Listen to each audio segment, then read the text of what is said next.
Эта страшная история приключилась с обычными молодыми людьми, и, возможно, она еще имеет продолжение.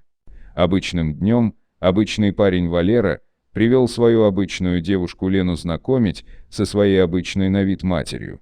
И, как оказалось, Лену свекровь не взлюбила с самого первого дня знакомства. Вера Петровна вышла в прихожую, придирчиво оглядела Лену с головы до ног. Девушке показалось, что ее окатили помоями из ведра, настолько мерзким был взгляд матери ее кавалера. Вера Петровна поджала губы и, не сказав ни слова, ушла в свою комнату. Так состоялось первое знакомство. И лучше бы его не было. Я ей что, не понравилось? Лена испуганно прижалась к Валере. Маме сложно угодить, пожал плечами парень. Может, голова болит, может, просто настроения нет. Подумаешь. Главное, что я тебя люблю. Лена сильно расстроилась, что не смогла произвести должного впечатления на потенциальную свекровь, но Валера успокаивал невесту как мог. Маме вообще никто не нравится. И вообще-то ты же за меня замуж выходишь, а не за мою маму. Все будет хорошо. А мама переживет как-нибудь. Хоть Вера Петровна была против этой шалопендры из деревни, свадьба все-таки состоялась. После свадьбы молодые какое-то время жили в квартире свекрови, но сразу стало понятно, что две хозяйки в одной огромной квартире не уживутся. Лена решила пожаловаться своему отцу, так как матери у девушки не стало давно. Вот пока не вижу Веру Петровну, смелая, как 300 спартанцев. И на каждый предполагаемый вопрос несколько ответов в голове заготовлено. Но как только натыкаюсь на ее дебильный взгляд, то становлюсь робкой. Ноги трясутся, в голове пустота и только медленный, тягучий голос свекрови в ушах эхом звучит.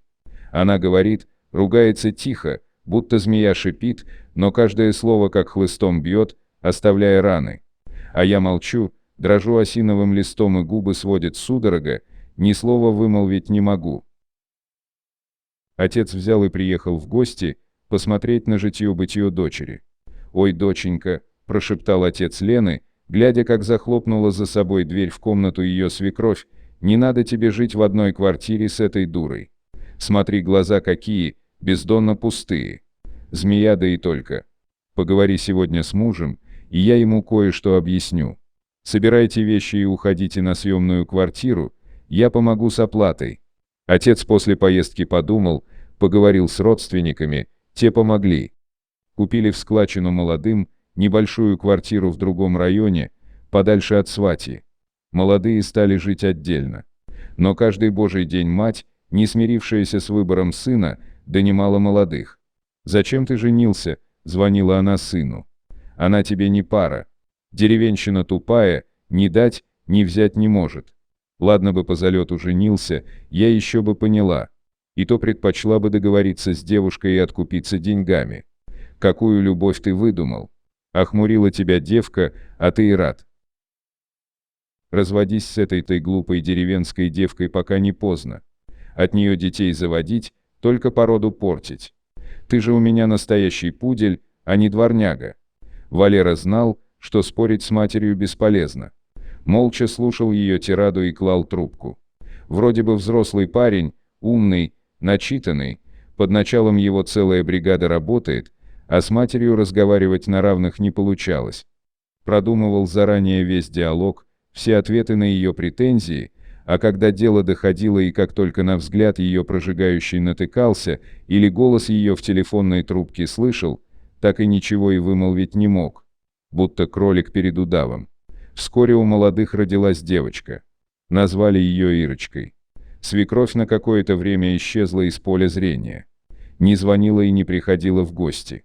Валера иногда заезжал к матери, проведывал ее.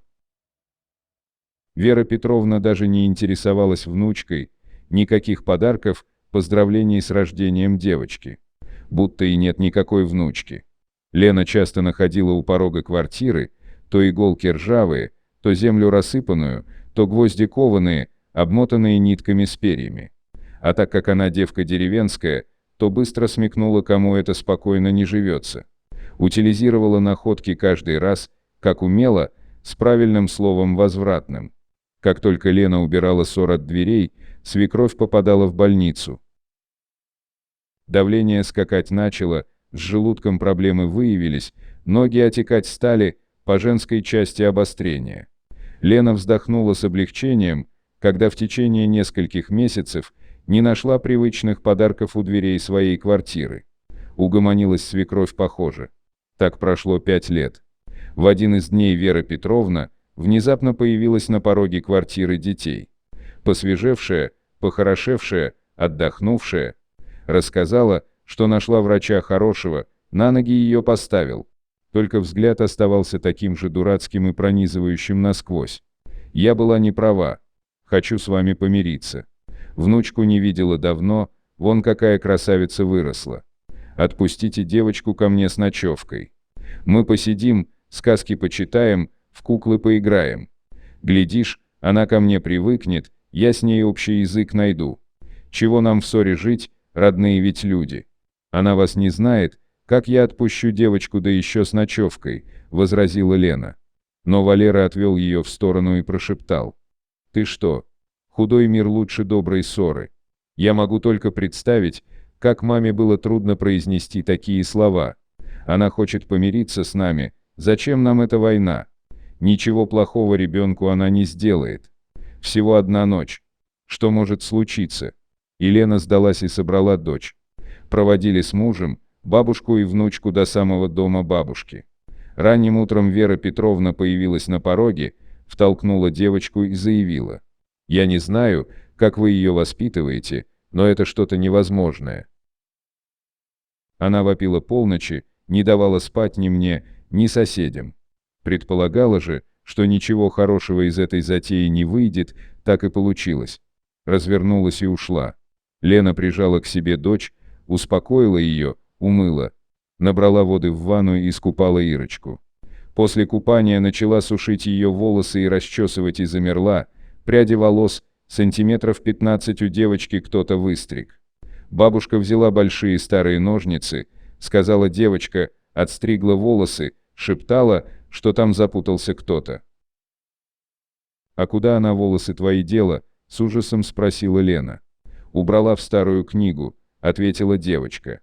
Лена поняла, что свекровь не просто так приходила за девочкой, но что ей делать теперь, не знала. С той поры Ирочку как подменили. Она перестала спать. Лене даже пришлось уволиться с работы, потому что ребенка попросили забрать из детского сада. Как только девочка засыпала, через несколько минут она просыпалась, заходилась в крики, не спала сама, не давала спать другим детям. Могла встать с кровати с закрытыми глазами, ходить по группе, пытаясь спрятаться в укромное место. Лена уже все перепробовала. Не помогали ни заговоры, ни службы в церкви, ни лечение у невропатолога. Ирочка засыпала на короткое время, прижавшись к матери или к отцу. Через некоторое время Лена взяла дочь и отправилась в деревню, откуда она была родом. Подумала, может, там сможет найти помощь. Как только отец увидел, в каком состоянии приехали его девочки, вывел лошадь, запряг в телегу, усадил Лену с Ирочкой и повез в дальнюю, почти мертвую деревню, к бабке. Лена потом рассказывала, что в ту богом забытую деревню можно добраться либо на лошади летом, либо на санях зимой, дороги нет никакой. Бабка была очень древней, но еще в силе. Оценила ситуацию с первого взгляда. Схватила Лену за руку, усадила в угол, задвинула ее столом и велела: «Сиди тихо, не дергайся. Ни звука, ни голоса, ни стона. Что бы ни происходило, сиди так, будто тебя нет здесь». Девочка замерла на пороге, не сделав ни единого шага в избу. Бабка закрыла дверь на засов, вставив в него обычную скалку, кое тесто раскатывают. Сама взяла нож, обычный, с насечками, и начала произносить какой-то заговор, в котором Лена не понимала ни слова. Бабка выстукивала ритм ножом по столу, а Лене казалось, что все это ей снится. И все бы ничего, вот только девочка при этом говорила грубым мужским голосом одну и ту же фразу: «Выпустите меня отсюда». Как только бабка закончила свою работу, девочка упала в обморок у порога.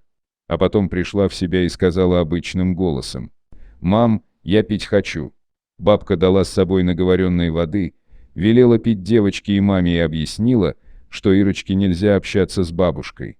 А уж как это Лена придумает, не бабкина забота. Твоя свекровь сотворила куклу из волос девочки. Она не хочет, чтобы девочка жила на этом свете, поэтому подселила демона.